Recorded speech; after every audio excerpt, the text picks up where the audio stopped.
Either they found it and didn't know they had, or they missed it altogether.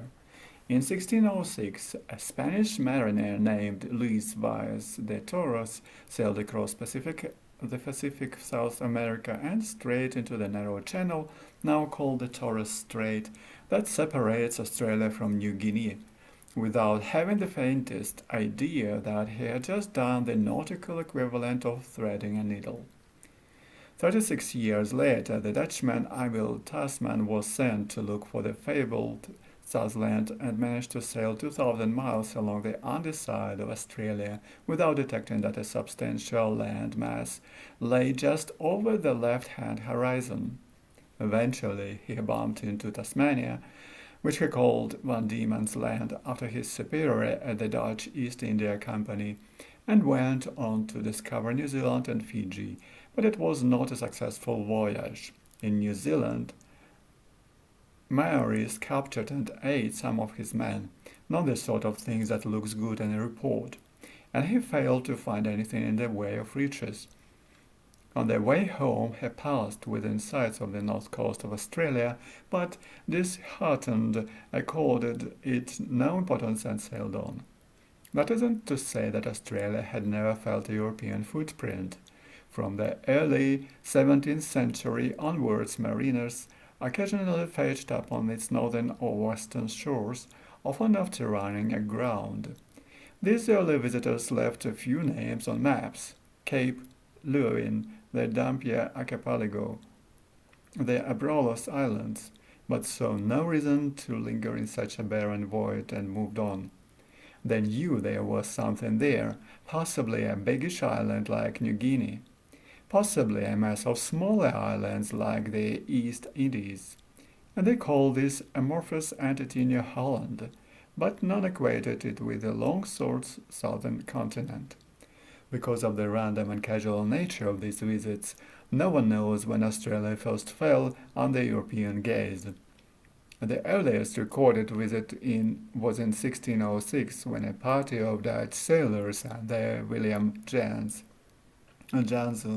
stepped briefly ashore in the far north, and as hastily retreated under a hail of aboriginal spears.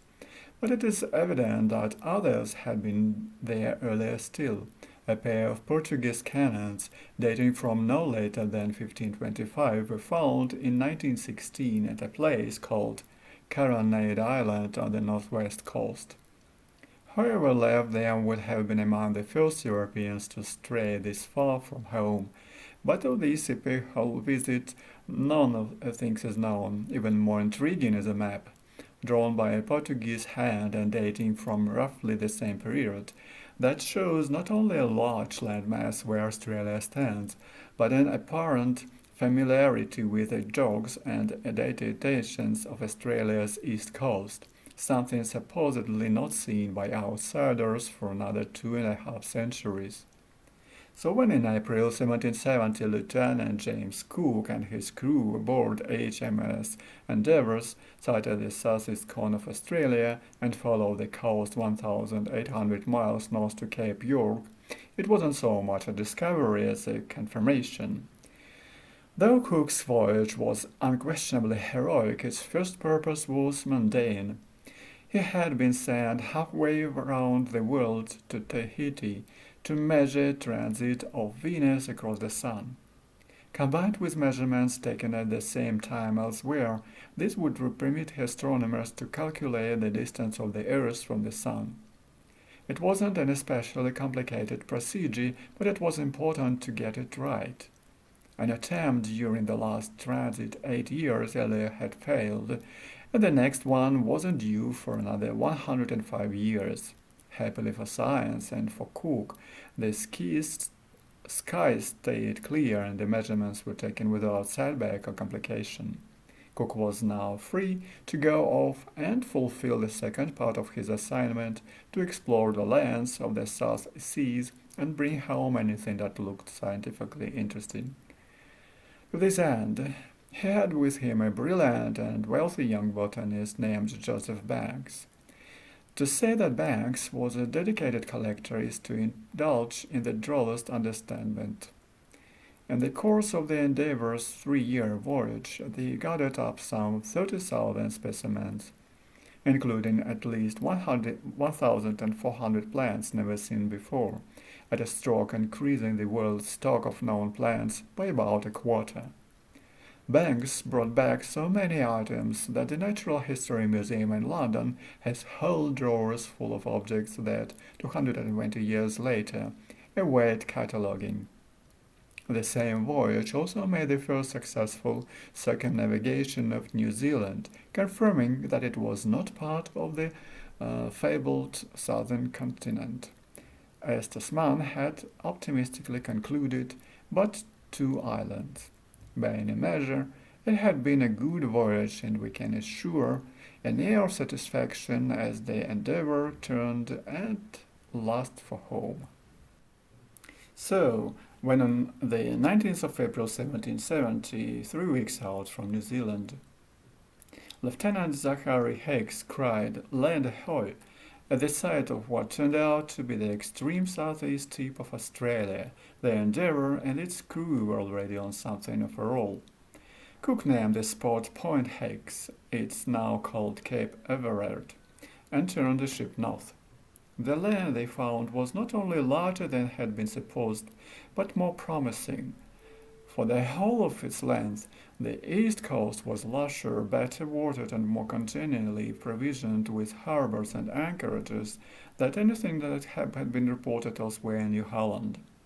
It presented, Cook recorded, a very agreeable and promising aspect with hills, ridges, plains, and valleys, with some grass, but for the most part covered with wood. This was nothing like the barren and savage waste that others had met. For 4 months they headed up the coast. They stopped at a place Cook named Botany Bay, ran disastrously aground on the Great Barrier Reef, and finally, after making some urgent repairs, rounded the northernmost tip of the continent at Cape York. On the evening of the 21st of August, almost as an afterthought, he stepped ashore at a place he called Possession Island, planted a flag, and claimed the east coast for Great Britain. It was a remarkable achievement for a man who had been born a labourer's son in inland Yorkshire, hadn't been to sea until he was 18, and had joined the Navy only 13 years before the advanced age of 27. They would return twice more to the Pacific on even greater voyages. On the next he would sail 70,000 miles, before being murdered and possibly eaten himself by natives on a beach in Hawaii in 1779. Cook was a brilliant navigator and conscientious observer, but he made one critical mistake on his first voyage. He took Australia's wet season for his dry one, and concluded that the country was more hospitable than it was. The significance of this misapprehension became evident when Britain lost its American colonies, and is deciding it needed a new place to send its less desirable subjects, plumped for Australia. Remarkably, the decision was taken without any attempt at reconnoitring. When Captain Arthur Phillip, at the head of a squadron of 11 ships, known reverentially ever after as the First Fleet, set sail from Portsmouth in May 1787, he and the 100,500 odd people in his care was heading off to start a colony in a preposterously remote, virtually unknown place that had been visited just once, briefly, 17 years before, and had not seen a European face since. Never before had so many people been moved such a great distance at such expense, and all to be incarcerated. By modern standards, by any standards really, their punishments were ludicrously disproportionate. Most were small-time thieves. Britain wasn't trying to rid itself of a body of dangerous criminals so much as thin out an underclass. The bulk were being sent to the ends of the earth for stealing trifles. One famously luckless soul had been caught taking 12 cucumbers plants. Another had unwisely pocketed a book called A Summary Account of the Flourishing State of the Island of Tobago. Most of the crimes smacked either of desperation or of temptation unsuccessfully resisted. Generally, the term of transportation was 7 years. But since there was no provision for their return and few could hope to raise the fare, passage to Australia was effectively a life sentence. But then, this was an unforgiving age. By the late 18th century, Britain's statute books were plump with capital offences. You could be hanged for any of 200 acts, including, notably, impersonating an Egyptian. In such circumstances, transportation was quite a merciful alternative. The voyage from Portsmouth took 252 days, 8 months, and covered 15,000 miles of open sea, more than would seem strictly necessary, but they crossed the Atlantic in both directions to catch favorable winds. When they arrived at Botany Bay, they found it wasn't quite the kindly refuge they had been led to expect. Its exposed position made it a dangerous anchorage, and the forest shore found nothing but sandfills and marsh. Of the natural meadows which Mr. Cook mentions near Botany Bay, we can give no account, wrote a puzzled member of the party. Cook's descriptions had made it sound almost like an English country estate, a place where one might play a little croquet and enjoy a picnic on the lawn. Clearly he had seen it in a different season. As they stood surveying their unhappy situation, there happened one of those coincidences in which Australian history abounds. On the eastern horizon, two ships appeared and joined them in the bay. They were in the command of an amiable Frenchman, Count Jean-Francois de la Perros, who was leading a 2-year journey of exploration around the Pacific. Had La Perros been just a little faster, he could have claimed Australia for France and saved the country 200 years of English cooking. Instead, he accepted his unlucky timing with the grace that marked the age. La Perros' expression when it was explained to him that Philip and his crew had just sailed 15,000 miles to make a prison for people who had stolen lace and ribbons, some cucumbers, plants, and a book of tobacco must have been one of the great looks in history, but alas, there is no recorded of it. In any case, after an uneventful rest at Botany Bay, he departed, never to be seen again. Soon afterwards, his 2 ships and all aboard were lost in a storm of the New Hebrides. Meanwhile, Philip, seeking a more amenable location, sailed up the coast to another inlet, which Cook had noted but not explored, and ventured through the sandstone heads that form its mouth. There he discovered one of the great harbours on the world. At the point where Circular Quay now stands, he anchored his ships and started to sea. It was the 26th of January 1788. The date would live forever as Australia Day. Among the many small and interesting mysteries of Australia in its early days is where so many of its names come from. It was Cook who called the eastern coast New South Wales, and no one now has any idea why. Did he mean to signify that it would be a new Wales of the South, or merely a new version of South Wales? If the latter, why just South Wales and not the whole of it? No one can say. What is certain is that he had no connection to that verdant principality, southerly or otherwise. Sydney likewise is a curious appellation. Philip intended the name only to apply to Cove. He meant for the town to be known as Albion, but that name never took. We know for whom Sydney was named. Thomas Townsend, 1st Baron Sydney, who has Home and Colonial Secretary and therefore Philip's immediate master. What we don't know is why Townsend, when he was ennobled, chose Sydney as his title. The reason it died with him, and the title didn't last much longer. It was extinct by 1890. The harbour itself was called Port Jackson.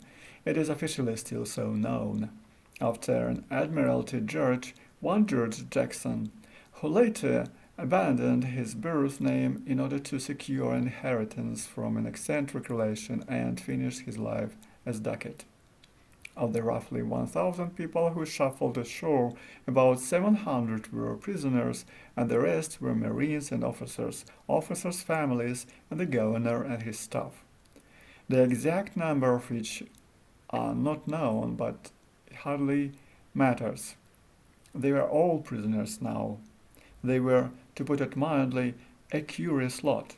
The complement included a boy of 9 and a woman of 82, hardly the sort of people you would invite to help you through an ordeal. Though it had been noted in London that certain skills would be desirable in such a remote situation, no one had actually acted on that observation. The party included no one proficient in the natural sciences, no master of husbandry, not a soul who had the faintest understanding of growing crops in hostile climates. The prisoners were in nearly every practical respect woeful. Among the 700 there was just one experienced fisherman and no more than 5 people with a working knowledge of the building trade. Philip was by all accounts a kindly man of even temper and natural honesty, but his situation was hopeless. Confronted with a land full of plants he had never seen and knew nothing about, he recorded in despair, "I am without one botanist, or even an intelligent gardener." Gamely, they made the best of things. They had no choice. Parties were sent into the countryside to see what they could find. Essentially nothing. A government farm was set up on ground overlooking the harbor where the Botanic Gardens now stand, and attempts were made to establish friendly relationships with the natives. The Indians, as they were at first generally called, were bewildering and unpredictable. Generally friendly, they would nonetheless opportunistically attack settlers who ventured out of camp to fish or forage. In the first year, 17 colonists were picked off in this way and scores more wounded, including Governor Philip himself, who approached an aborigine at Manly Cove in an attempt to converse and, to his consternation, had a spear thrust into his shoulder and out the back. He recovered. Nearly everything was against them. They had no waterproof clothes to keep out the rain and no mortar to make buildings. No plows with which to till fields and draught animals to pull the plows that they didn't have. The ground everywhere seemed cursed with an unconquerable sterility. Such corpses managed to push through the soil were more often than not stolen under cover of darkness by Marines as often as by prisoners. For years, both groups would not just for food, but for nearly every basic commodity one could name: shoes, blankets, tobacco, nails, paper, ink, ground sheets, saddlery, whatever in short required manufacture.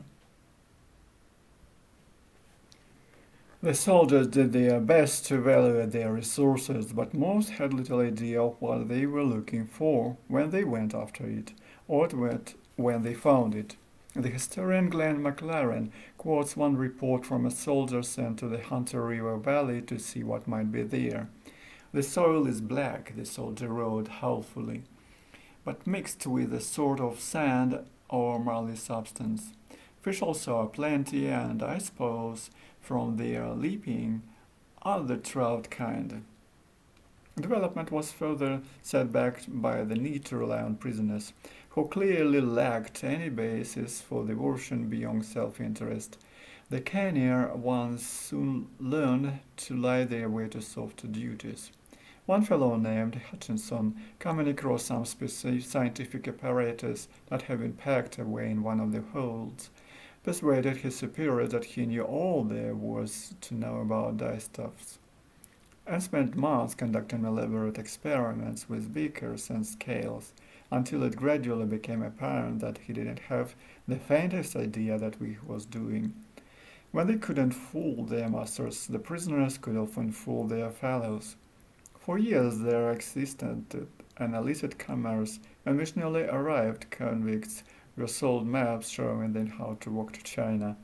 After 60 at a time fled their captivity, and they believed that death magically accommodating land lay just the other side of a vaguely distant river. By 1790, the government farm had been abandoned, and without no sign of relief from England, they were desperately dependent on their dwindling supplies. It wasn't just that the food was short, but by now years old and barely edible. The rice, so full of weary grubs that every grain was a moving body, as working Tench quizzically noted. At the height of their crisis, they awoke one morning to find that half a dozen of their remaining cattle had wandered off, not to be seen again. These were seriously at-risk settlers. There was at times a kind of endearing quality of their hopelessness. When Aborigines killed a convict named McIntyre, Governor Philip, in an uncharacteristic fury, this was not long after he had been spared himself, dispatched a band of Marines on a punitive expedition with orders to bring back 6 heads. Any 6. The Marines tramped about the bush for a few days, but managed to capture just one Aborigine, and he was released when it was realized that he was a friend. In the end, they captured no one, and the matter seems to have been quietly forgotten. Exhausted by the stresses, Philip was called home after 4 years and retired to Bath. Apart from founding Sydney, he had one other notable achievement. In 1814, he managed to die by falling from a wheelchair and out of an upstairs window. It is impossible on the Frappuccino heaven that is modern Sydney to get the slightest sense of what life was like in those early years. But at least it's for the obvious reason that things have moved on a bit. Where, 200 years ago, there stood rude huts and sagging tents, today they rise as a great and comely city. And transformation so total that it is impossible to see both ends of it at once, as it were. But there is also the consideration that the nature of Australia's beginnings is, even now, a tiny bit fudged, if not actually suppressed. Nowhere in the city will you find a monument to the First Fleet. Go to the Natural and Maritime Museum or Museum of Sydney, and you will certainly get an impression that some of the early residents experienced privations. You might even deduce that their presence was not completely voluntary, but the idea that they arrived in chains is somewhat less than manifest. In his majestic history of the country's early years, The Fatal Shore, Robert Hughes notes that until as late as the 1960s Australia's convict beginnings were not being deemed worthy of scholarly attention, and certainly not taught in school. John Pelger, in A Secret Country, writes that in his Sydney boyhood in the 1950s, even among the family one never made reference to this stain, the curiously menstrual euphemism by which convict antecedents were acknowledged. I can personally affirm that to stand before an audience and beam in Australians, and make even the mildest squeak about a convict past, is to feel the air conditioning immediately elevated. Personally, I think Australians ought to be extremely proud that from the most awkwardly unpropitious beginnings in a remote and challenging place, they created a prosperous and dynamic society that is exceedingly good going. So what if their old Gramps was a bit of a sticky-fingered pelon in his youth? Look what he left behind. And so once more to Circular Quay in Sydney, where Governor Phillip and his straggly, salt-encrusted band stepped ashore 2 centuries ago. I was back in Australia after a trip home to fulfill some other commitments, and I was feeling, I have to say, pretty perky. The sun was gorgeously plumped. The city came to life, shutters were rattling open, chairs being set out at cafes, and I was basking in that sense of wonder and delight that comes with being freed from a sealed airplane and finding myself once again down under. I was about to see Sydney at last. Life cannot offer many places finer to stand at 8:30 on a summer weekday morning than Circular Quay in Sydney. To begin with, it presents one of the world's great views. To the right, almost painfully brilliant in the sunshine, stands the famous Opera House with its jaunty, severely angular roof. To the left, the stupendous and noble harbour bridge. Across the water, shiny and beckoning, is Luna Park, a Coney Island-style amusement park with a maniacally grinning head for entrance. Before this friendly water is crowded with the harbour-plumbed old-fashioned ferries, looking for all the world as if they have been plucked from the pages of a 1940s children's book with a title like Thomas the Tugboat. Disgorging streams of attend and lightly dressed office workers to fill the glass and concrete towers that loom behind. An air of cheerful industriousness suffuses the scene. These are people who get to live in a safe and fair-minded society in a climate that makes you strong and handsome in one of the world's great cities, and they get to come to work on a boat from a children's storybook across a sublime plain of water, and each morning glance up from their heralds and telegraphs to see that famous opera house, an inspiring bridge, and the laughing face of Luna Park. No wonder they look so damned happy. It is the opera house that gets all the attention, and you can understand why. It's so startlingly familiar, so hey, I'm in Sydney, that you can't stop looking at it. Clive James once likened the opera house to a portable typewriter full of oyster shell, which is perhaps a tad severe. In any case, the opera house is not about aesthetics, it's about being an icon. That is, it exists at all is a small miracle. It's difficult to conceive now just what a backward Sydney was in the 1950s, forgotten by the world and overshadowed even by Melbourne. As late in 1953, there were just 800 hotel rooms in the city, barely enough for one medium-sized convention. And not a thing to do in the evenings. Even the bars closed at 6 p.m. The city's capacity for mediocrity cannot be better illustrated than by the fact that where the Opera House now stands, on as fine a situation as water and land afford, was then the site of a municipal tram garage. Then two things happened. Melbourne was awarded the 1956 Summer Olympics, a call to action for Sydney if ever there was one, and Sir Eugene Goosens, head of the Sydney Symphony Orchestra, began to agitate for a concert hall in a city that didn't have a single decent orchestral space. Thus goaded, the city decided to tear down the ramshackle tram shed and build something glorious in its place.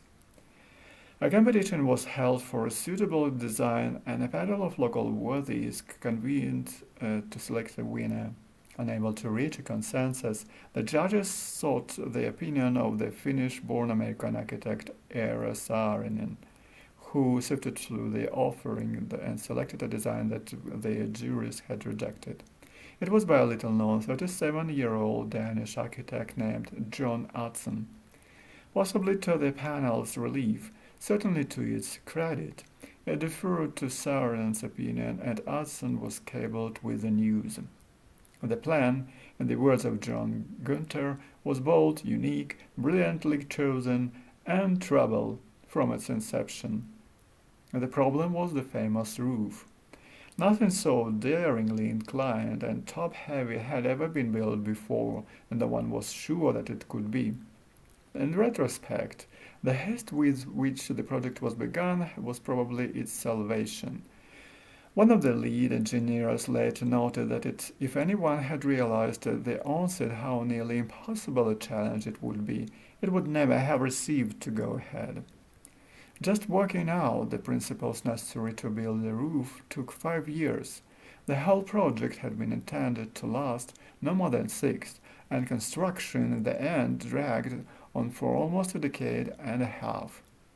The final cost came in at a weighty $102 million, 14 times the original estimate. Hudson, interestingly, has never seen his prized creation. He was effectively dismissed in 1966 after an election brought in a change of a state government and has never been back. He also never designed anything else remotely as celebrated. Goossens, the man who started it all, likewise failed to see his dream realized. In 1956, while passing through customs at Sydney Airport, he was found to be carrying a large and diversified collection of pornographic materials, and he was invited to take his sordid continental habits elsewhere. Thus, by one of life's small ironies, he was unable to enjoy, as it were, his own finest erection. The Opera House is a splendid edifice, and I wish to take nothing away from it, but my heart belongs to the Harbour Bridge. It's not as festive, but it is far more dominant. You can see it from every corner of the city, creeping into frame from the oddest angles, like an uncle who wants to get into every snapshot. From a distance, it has a kind of gallant restraint, majestic but not assertive, but up close it is all might. It soars above you, so high that you could pass a 10-story building beneath it, and looks like the heaviest thing on earth. Everything that is in it, the stone blocks in its four towers, the lattice work of girders, the metal plates, the 6 million rivets, with heads like halved apples, is the biggest of its type you have ever seen. This is a bridge built by people who haven't an industrial revolution, people with mountains of coal and ovens in which you can melt down a battleship. The arch alone weighs 30,000 tons. This is a great bridge. From end to end, it stretches 1,650 feet. I mention this not just because I walked every foot of it now, but because there is a certain poignancy in the figure. In 1923, when the city burghers decided to throw a bridge across the harbor, they determined to build not just any bridge, but the longest single arch span ever constructed. It was a bold enterprise for a young country, and it took longer to construct than expected, almost 10 years. Just before it was completed in 1932, the Bay One Bridge in New York quietly opened and was found to be 25 inches (0.121% longer. After such a long spell in an airplane, I was eager to stretch my shapely limbs. So I crossed the bridge to Kirribilli and plunged it into the old, cosily settled neighborhoods of the lower North Shore. And what a wonderful area it is! I wandered past the little cove where I'm hero.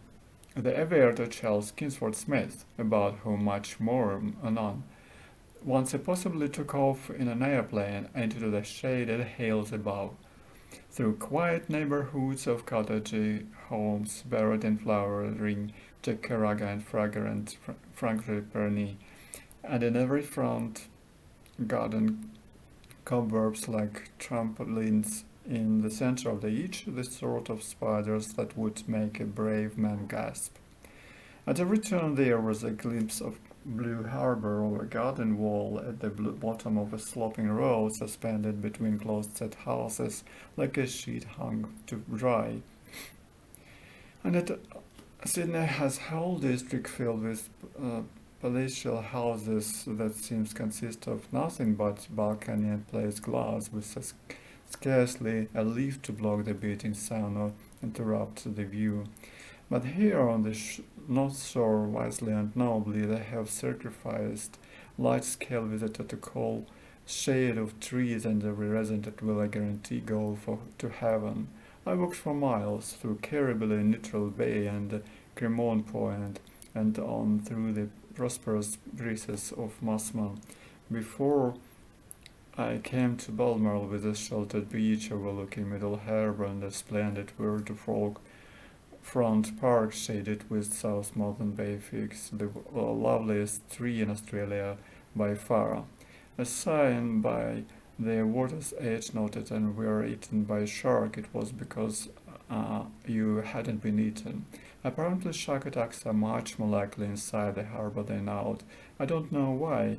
I had also read in Jim Morrison's engaging and cheery book Sydney that the harbor teems with goblin fish. A novel about this is that in all my reading I never came across a single other reference to these rapacious creatures. This isn't to suggest, hastily add, that Mr. Morris was being inventive, merely that it is impossible in a single lifetime to read about all the dangers that lurk under every wattlebush or ripple of water in this wondrously venomous and toothy country. These thoughts took a certain relevance some hours later in the dry heat of afternoon when I returned to the city, dog retired and pasted with sweat, and impulsively popped into the garden and brooding Australian Museum beside Hyde Park. I went not because it is fabulous, but because I was half crazed from the heat and it looked to be one of those old buildings that are dimly lit and gratifyingly cool inside. It was both of those and fabulous as well. It is a vast and old-fashioned place. I mean that was the most admiring compliment.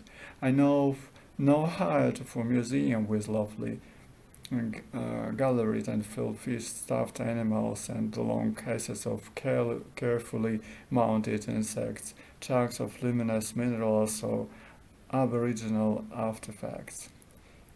As you can imagine, I was particularly attracted to all these things that might hurt me, which in an Australian context is particularly everything. It really is the most extraordinary little country. Naturally, they play down the fact that every time you set your feet on the floor, something is likely to jump out and seize an ankle. Thus, my guidebook blandly observed that only 14 species of Australian snakes are seriously lethal. Among them, the western brown, desert death adder, tiger snake, taipan, and yellow-bellied sea snake. The taipan is the one to watch out for. It is the most poisonous snake on earth, with a lunge so swift and a venom so potent that your last mortal utterance is likely to be, "I say, is that a snake?" Even from across the room, you could see at once when she was with display was case containing the stuffed taipan, for it had around it a clutch of small boys held in rapt silence by the frozen gaze of its beady, lazily hateful eyes. You can kill it and stuff it and put it in a case, but you can't take away the menace. According to the label, the taipan carries a venom 50 times more deadly than after the cobra, its nearest challenger. Amazingly, just one fatal attack is on record in Mildura in 1999. But we knew the real story, my attentive little friends and I, that once you leave this building the taipans aren't stuffed and behind glass. At least the taipan is 5 feet long and thick as a man's wrist, which gives you a reasonable chance of spotting it. What I found far more appalling was the existence of little small snakes, like the little desert death adder. Just 8 inches long, it lies lightly buried in soft sand so that you have no hope of seeing it before setting your very butt on its head. Even more worrying was the point down in the sea snake, which is not much larger than the earthworm, but packs venom enough, if not to kill you, at least make you very late for dinner. But all of these are as nothing compared with the delicate and diaphanous box-fed jellyfish, the most poisonous creature on earth. We will hear more of these unspeakable horrors of this little bag of lethality when we get to the tropics, but let me offer here just one small story. In 1992, a young man in Cairns, ignoring all the boring sights, went swimming in the Pacific waters at a place called Holloway's Beach. He swam and dived taunting his friends on the beach for their prudent cowardice, and then began to scream with an unhuman sound. It is said that there is no pain to compare with it. The young man staggered from the water, covered in livid whip-like stripes wherever the jellyfish's tentacles had brushed across him, and collapsed in quivering shock. Soon afterwards, emergency crews arrived, inflated him with morphine, and took him away for treatment. And here's the thing, even unconscious and sedated, he was still screaming. Sydney has no box jellyfish, I was pleased to learn. The famous local danger is the funnel web spider, the most poisonous insect in the world, with a venom that is highly toxic and fast-acting. A single nip, if not promptly treated, will leave you bouncing around in the grip of seizures and of an uncomfortable liveliness. Then you turn blue, then you die.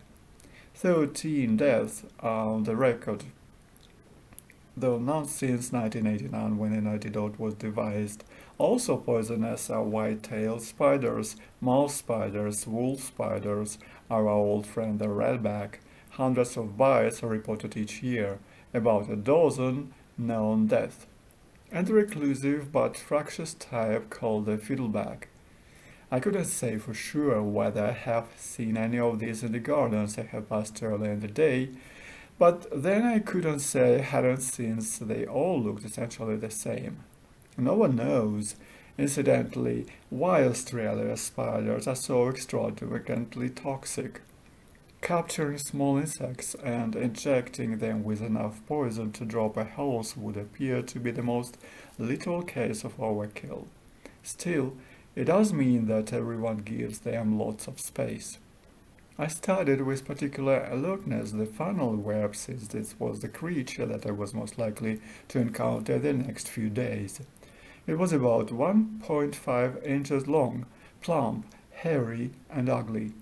According to the label, you can identify a funnel web by the mating organ of the male palp, deeply curved fovea, shiny carapace, and lower labium studded with short blunt spines. Alternatively, of course, you can just let it sting you. I carefully copied all this down before it occurred to me that if I were to awake to find any large, furry creature advancing crab-like across the sheets, I was unlikely to note any of its anatomical features, however singular and telling. So I put away my notebook and went off to look at minerals, which aren't so exciting but do have the compensating virtue that almost never will they attack you.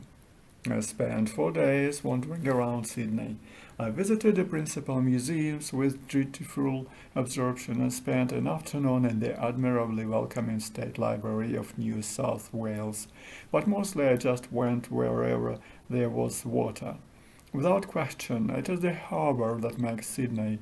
It's not so much a harbour as a fjord, 16 miles long and perfectly proportioned, big enough for grandeur, small enough to have a neighbourly air. Wherever you stand, the people on the far shore are almost never so distant as to seem remote. Often you could hail them if you wished. Because it runs through the hay. Because it runs through the heart of the city from east to west, it divides Sydney into more or less equal halves, known as the northern and eastern suburbs. And never mind that the eastern suburbs are actually in the south, or that many of the northern suburbs are decidedly eastern. Australians never forget started life as Britons. To know that it is 16 miles long barely hints at its extent, because it constantly wanders off into arms that finish it in the serenest little curves. The more gently scalloped bays, the harbour's shoreline actually extends to 152 miles. The consequence of this wandering nature is that one moment you are walking beside a tiny sheltered cove that seems miles from anywhere, and that next you round a headland to find before you an open expanse of water with the Opera House and Harbour Bridge and clustered skyscrapers gleaming in airy sunshine and holding center stage. It is endlessly and unbelievably beguiling. On my last day, I hiked out to Hunter's Hill, a treasant and secretive district about 6 miles from the city center on a long finger of land overlooking one of the quieter inner reaches of the harbor. I chose it because Jan Marius had made it sound so delightful in her book. I dare say she reached it by water, as any sensible person would. I decided to walk out along Victoria Road, which may not be the ugliest road in Australia, but must be the least agreeable to walk alone. I strode for shadeless miles through zones of factories, warehouses, and railway lines. Then miles more of marginal commercial districts of discount finishes, industrial wholesalers, and dingy pubs offering surreally unappealing inducements mid-ruffle 8 p.m. By the time I reached a small sign pointing down a side road to Hunter's Hill, my expectations were flagging. Imagine then my satisfaction at discovering that Hunter's Hill was worth every steaming step. A lovely hidden borough of plumstone mansions, pretty cottages, and picturesquely clustered shops of an often impressive venerability. And there was a small but splendid town hall dating from 1860, and a chemist's shop that had been in business since 1890, which must be a record in Australia. Every garden was a treasure, and somewhere in almost every backdrop lurks a glimpse of harbour view. I couldn't have been more charmed. Reluctant to retrace my steps, I decided to push on further through Linley Point, Lane Cove, Northwood, Greenwich, and Woodstockloft, and rejoined the known world at the harbour bridge. It was a long way round, and the day was sultry, but Sydney is such a constantly rewarding place, and I was feeling ambitious. I suppose I walked for about an hour before it dawned on me that was actually quite ambitious. I had barely penetrated Linley Point and was still miles from the central business district. But then I noticed on the map that what appeared to be a worthwhile shortcut through a place called Tennyson Park. I followed a side road down to a residential street and about halfway along came to the entrance to the park. A wooden sign announced that what lay beyond was preserved bushland and politely requested users not to stray from the path. Well, this seemed a splendid notion, an expanse of native bush in the heart of a great city, and I ventured in eagerly. I don't know what image bush conjures up in your mind, but this was not the brown and semi-barren track I would have expected, but a wooded glade with a sun-dappled path and tinkling brook. It appealing to be scarcely used. Every few years I would have to duck under a walk under a round big spider web strung across the path, which lent a whole enterprise a sense of lucky discovery. I guess it would take about 20 minutes to cut through the park, or the reserve as Australians call these things. And I was probably about halfway along when from an indeterminate distance off to the right there came the bark of a dog, tentative and experimental as if to say, "Who is that?" It wasn't very close or intimidating, but it was clearly the bark of a big dog. Something in its timbre said, "Meat eater black, very big, not too many generations removed from wolf." Almost in the same instant, it was joined by the bark of a companion dog, also big, and this bark was decidedly less experimental. This bark said, "Red alert, trespasser on our territory." Within a minute, they had worked themselves up into a considerable frenzy. Nervously, I quickened my pace. Dogs don't like me. It's a simple law of the universe, like gravity. I'm not exaggerating when I say that I have never passed a dog that didn't act as if I thought I was about to help myself to his pedigree chum.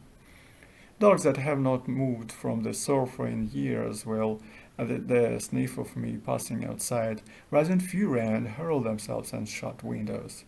I have seen tiny dogs, no bigger than a fluffy slipper, jerk little old ladies off their feet and drag them over open ground in a quest to get at my bloody and sinew. Every dog on the face of the earth wants me dead. And now here I was alone in empty wood, which suddenly seemed very light and lonely, and a big and angry sounding dogs had me in their sights. As I pushed on, the two things became increasingly apparent. I was definitely the target, and these dogs were not messing around. They were coming towards me at some speed. Now the Buckling said, "We're going to have you, boy. You're dead meat. You're small, pulpy pieces." You will know the absence of exclamation marks. Their barks were no longer tinged with lust and frenzy. They were statements of cold intent. "We know where you are," they said. "You cannot make it into the edge of the woods. We will be with you shortly." Somebody called forensic. Casting worried glances at the foliage, I began to trot and then to run. It was now time to consider what I would do if the dogs burst on the path. I picked up a rock for defense, then discarded it a few yards further on for a stick that was lying across the path. The stick was ludicrously outsized. It must have been 12 feet long, and so rotten that it fell in half just from being picked up. As I ran, it lost another half and another, until finally it was no more than a soft spongy stub. It would have been like defending myself with a loaf of bread. So I threw it down and picked up a big jagged rocket in each hand, and quickened my pace yet again. And the dogs now seemed to be moving parallel to me, as if they couldn't find their way through, but at a distance no more than 40 or 50 yards. They were furious. My unease expanded, and I began to run a little faster. In my stumbling haste, I rounded a bend too fast and ran headlong into a giant spider web. It fell over me like a collapsing parachute. Ululating in dismay, I tore at the cobweb and my rocks in my hands when I succeeded in banging myself on the forehead. In a small, lucid corner of my brain, I remember thinking, "This really is very unfair." Somewhere else was the thought, "You are going to be the first person in history to die in the bush in the middle of a city, you poor sad schlub." All the rest was icy terror. And so I trotted along, wretched and whimpering, until I rounded a bend and found, with another small and disbelieving wail, that the path abruptly terminated. Before me stood nothing but an impenetrable, tangible wall of it. I looked around, astounded and appalled. In my panic, doubtless, while I was scraping the cobwebs from my brow and at lips granite, I had evidently taken a wrong turn. In any case, there was no way forward and nothing behind but a narrow path leading back in the direction of two surging creeks of malice. Glancing around in desperation, I saw with an unconfident joy that the top of the 20-foot rise and corner of rotary clothesline. No matter, there was a civilized world up there. Safety. I scrambled up the hill as fast as my plumply little pins would carry me. The dogs were very close now, snagging myself on thorns and hailing cobwebs, straining with every molecule of my being not to become a headline that said, "Police find writer's torso, head still missing." At the top of the hill stood a brick wall perhaps 6 feet high. Grunting extravagantly, I hauled myself onto its flat summit and dropped down on the other side. The transformation was immediate, the relief sublime. I was back in the known world. In someone's much-loved back garden, there was a set of old swings that didn't look as if they had been used in some years, flower beds and lawn leading to a patio. The garden appeared to be fully enclosed by a brick wall on 3 sides and a big comfortable-looking house on the 4th, which I hadn't quite anticipated. I was trespassing, of course, But there wasn't any way I was going back into those woods. Part of the view was obscured by the shadow of summer house. With luck, there would be a gate beyond, and I could let myself out and slip back into the world undetected. My most immediate concern was that there might be a big mean dog in here as well. Wouldn't that be richly ironic? With this in mind, I crept cautiously forward. Now let us change the point of view just for a moment. Forgive me for getting you up, but I need to put you at the window beside the kitchen sink of this tranquil suburban home. You're a pleasant middle-aged homemaker going about your daily business. At this particular moment, filling a vase with water to hold some peonies you have just cut from the bed by the drawing room windows. And you see a man drop over your back wall and begin to move in a low crouch across your back garden. Frozen with fear and peculiar detached fascination, you are unable to move, but just stand watching as he advances stealthily across the property in a commando posture with short, frenzied dashes between covering objects, until he is crouched beside a concrete turn at the edge of your patio only about 10 feet away. It is then that he notices you staring at him.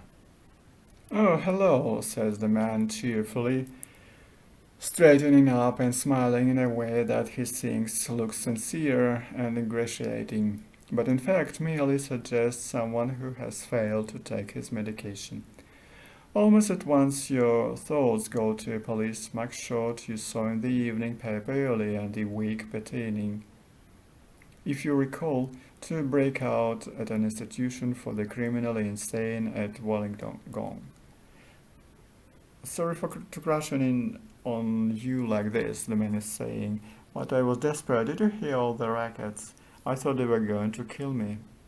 He beams foolishly and waits for you to reply, but you say nothing because you are powerless to speak. Your eyes slide over to the open back door. If you both moved for it now, you would arrive together. All kinds of thoughts start to run through your head. "I didn't actually see them," the man goes on in a judicious but oddly pumped-up tone. "But I know they were after me." He looks as if he has been living rough. Smudges of dirt trim his face and one of his trouser legs is torn at the knee.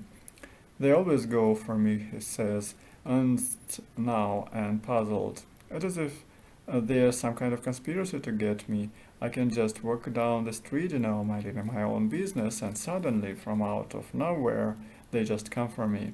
It's very unsettling." He shakes his head. "Is your gate unlocked?" You haven't been listening to any of this because your hand has been moving almost imperceptibly towards the drawer containing the steak knives. As the question dawns on you, you find yourself giving a small, tight, almost involuntary nod. "I'll just let myself out then. Sorry to have disturbed you." At the gate he pauses. "Take it from me," he says. "You don't ever want to go back in those woods alone. Something terrible could happen to you back there. I love your delphiniums, by the way." He smiles in a way that freezes your marrow and says, "Well, bye then," and he is gone. 6 weeks later you put the house on the market.